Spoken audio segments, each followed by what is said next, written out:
Good morning to you all. Welcome to Tallinn, and welcome to everyone who is also joining us over the internet, because this press conference is live streamed on Facebook and on YouTube channels of the Ministry of Foreign Affairs. We really have an honor to welcome you in Tallinn today. The leader of Democratic Belarus, Sviatlana Tsikhanouskaya, she just had a meeting with Estonian Minister of Foreign Affairs, Urmas Reinsalu. And we start with brief statements from Minister, and from Sviatlana Tsikhanouskaya to be followed with questions. So please, Minister, the floor is yours. Thank you, dear friends, honorable democratic leader of Belarus, dear Sviatlana Tsikhanouskaya.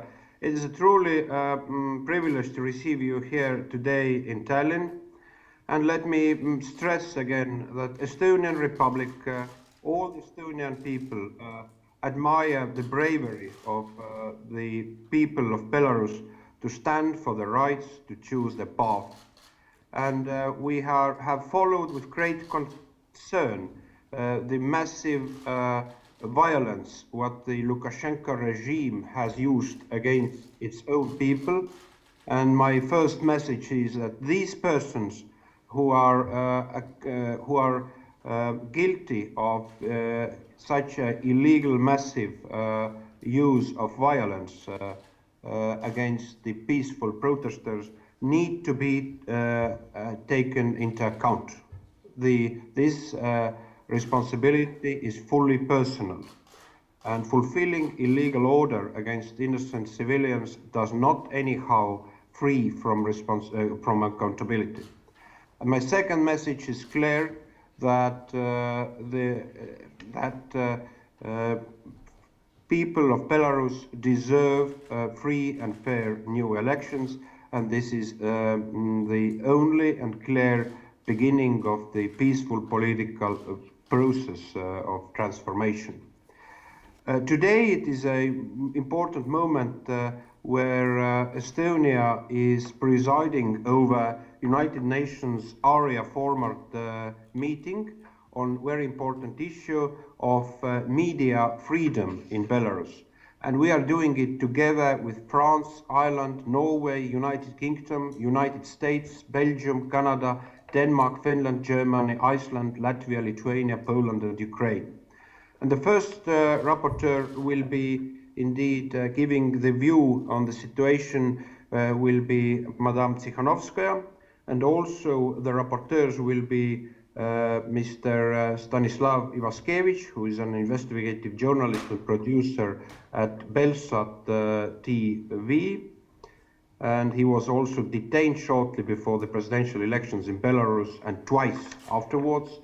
Also, the briefer will be Mr. Gareth Brown, who is an award-winning freelance journalist who has been writing from the Times and the National, and last year he spent 3 months in Belarus reporting on the elections, and he was also arrested and forced to leave by the Belarus authorities. And also the floor is as rapporteurs taken by Madame Irene Khan, the UN Special Rapporteur on the promotion and protection of freedom of opinion. Let me stress, and also by Mr. Latushko as a rapporteur, who is ambassador and former Minister of Culture of Belarus and ambassador to France, and currently Mr. Latushko is a member of the Presidium of the Opposition Coordination Council. We today discussed with Madame Tsikhanouskaya about the current developments in Belarus. My understanding is it is for a Western community, for like-minded countries, it is very important to give a clear and sound response to what is happening in Belarus against the people of Belarus. And it is important also to keep public global awareness on the situation on the ground. It is very important, and I'm going to raise on next Monday EU foreign ministers meeting that European Commission needs to have also a certain plan how to support with vaccines the Eastern Partnership countries in the future. And Sviatlana Tsikhanouskaya has made a pledge also towards European Union, and I think it needs also to get a proper answer. And we discussed also on the issues related to the additional need of additional sanctions. The Baltic countries have been in forehead of putting domestic sanctions to these people who are responsible for violence and falsification of election results. And we are going to continue with that policy and I'm going to encourage also my Baltic and European Union colleagues also to look after the fourth wave of sanctioning the officials who are guilty of violence. And Estonia has also supported around 1 million euros of civic society in Belarus. It's very important also to continue in a consistent manner support of Belarus democratic activities, free media, also these who have suffered personally from violence. And what is very important also is that I think, and I'm satisfied with the outcome that the hockey championship will take not place in Belarus. It would be, if it would be happen, it would be a fully wrong signal. So thank you very much indeed. I'm ready to answer a question and truly welcome and my personal respect to the brave leader of democratic forces in Belarus, Madame Sviatlana Tsikhanouskaya. Thank you. Thank you. Please, floor is Thank you, yours. Mr. Reinsalu. Thank you.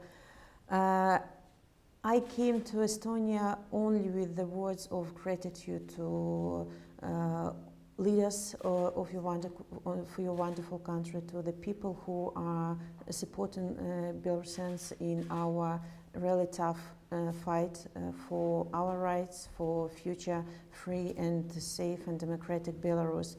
And I have to admit that Estonia was the first country that imposed sanctions on Belarus, on people who were guilty in atrocities, in falsification of elections, and Estonia became like pioneer in this question, and as example, and all the countries followed this example, and it's rather difficult to be the first. But we are really thanks for this strong position about Belarus. And Estonia has taken the leading role in raising the Belarusian agenda on the international level, and it's the second time that Estonia initiated the discussion on human rights in Belarus at the UN Security Council. And Estonia is continuing to support Belarus on international arena. And during our meeting with Mr. Reinsalu, it's my personal thank you for, I was honored to get Order of Merit for, it is written, for outstanding fight for freedom and being strong ally of Estonia. So it's my personal gratitude. Thank you so much. And else, we during our meeting, we discussed Belarusian diaspora in Estonia. We are really grateful to all the diasporas all over the world, and Estonia isn't an exclusion. It made a lot to support Belarusian people and Belarusian question here. And also we, yesterday, when I had a meeting with Belarusian diaspora, I was told that it's necessary to install monument of Belarus in Tallinn, and we discussed this question, and we were assured that this question will be discussed and assisted further. And also on the 7th of February, there will be Day of Solidarity with Belarus. And Mr. Reinsalu kindly assured us that he is going to participate in this day and to make something symbolic with Belarusian people on this day. So it was my pleasure to have this discussion, to meet. It's important for Belarusian people to show that you are with us. You are with us on this tough fight, and we need this support and this help, because we want to be like other democratic countries where people are respected, where people feel safe, and only together we will be able to move to this democratic way. So thank you so much. Thank you so much. We have some time for questions. Do we have any questions from the journalists who are present here? No. So I have questions that have arrived online. And I start with a question from a regional news channel asking, the EU and other countries have imposed sanctions on Belarus. Do you see the sanctions having any effect on the authorities? For sure they are, and it's important to put sanctions not only on high-rank people, because these people have already been several times on sanction list, and they just maybe started how to avoid these restrictions, or anyway they are. Most of them are toxic in the world. They don't even want to leave the country. But what is important to put on this sanction list? Judges, usual among workers who were beaten people, just people of just usual workers, because it's important for them to go abroad to buy something or to have rest somewhere, and it's necessary to put sanctions not only on these people but on maybe on the members of their families, for them to understand twice before doing some more crimes, that their children will not be able to go abroad to study or to have rest. They are extremely important. We are talking about personal sanctions.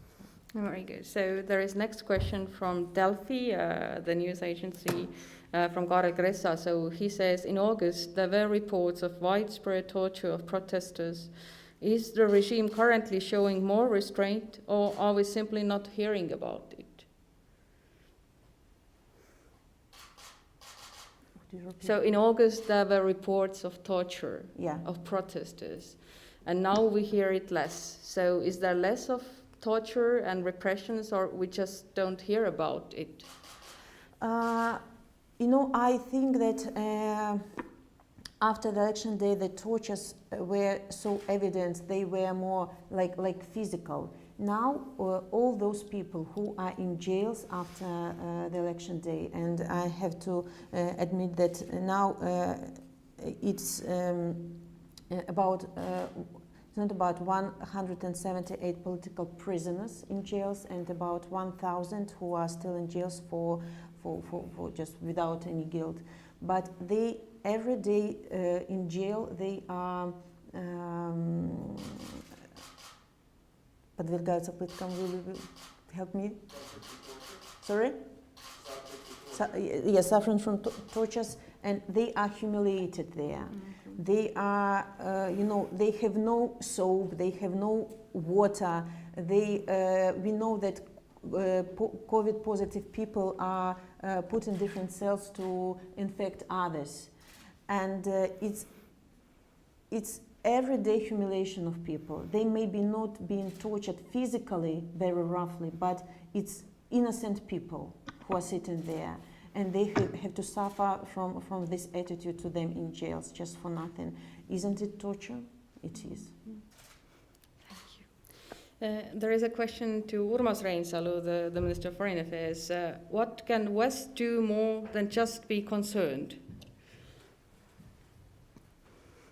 I think there are three main cornerstones to actions.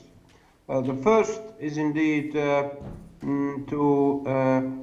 keep clear and consistent political position towards the events happening in Belarus. And as I said, the only solution, the only workable and fair solution is free and fair elections in Belarus. Secondly, it is therefore it needs to be raised in all international fora as possible. Secondly, it is important that West continues its sanctions policy. European Union as a center point of gravity, and I think also there is a need of transatlantic unity to cooperate with Canada, United States, United Kingdom, other countries with whom we have cooperated, and we need, if the violence and the unjustified arrests continue, we need also to enlarge the sanctions. Now European Union has managed to sanction 88 persons, individuals, and 7 companies. I think in both directions we have to enlarge the scope of sanctions. And the third pillar is a support of Belarus people. As I mentioned, the civic society, practical support about the vaccines, where Lukashenko regime, to my understanding and view, has failed to help its own people. And we need to work out also plans what will happen and how the Western countries, European countries, can support the Belarus society, Belarus state after the transformation takes place and the via political dialogue has found a path to get new free and fair elections, and how to help Belarus society then. And we need also a certain conference of Belarus friends, as we have we have had a good practice of Ukrainian friends support conference, and already now that brave people of Belarus would feel that there is a positive road to future. And what is very important, if to answer the question whether sanctions have worked or not, of course they have worked. They have given, I think they have fragiled Lukashenko regime people, and secondly, they have encouraged also the society of Belarus. If I'm not satisfied with the tempo European Union has achieved to the outcomes in sanctioning, but if there has no sanctions, I think it would mean that West European Union, we have like morally failed. Thank you. There is another question, quite straightforward, asking Sviatlana Tsikhanouskaya, will you be the next president of Belarus? I took responsibility to be president on transitional period, but at the moment I'm not going to participate in next free and fair elections. Okay. And a journalist wants to know that people in Belarus have been taking to the streets day after day since August. So do you see any sign of fatigue or increased fear of repressions? Are they going to give up soon, or will they continue?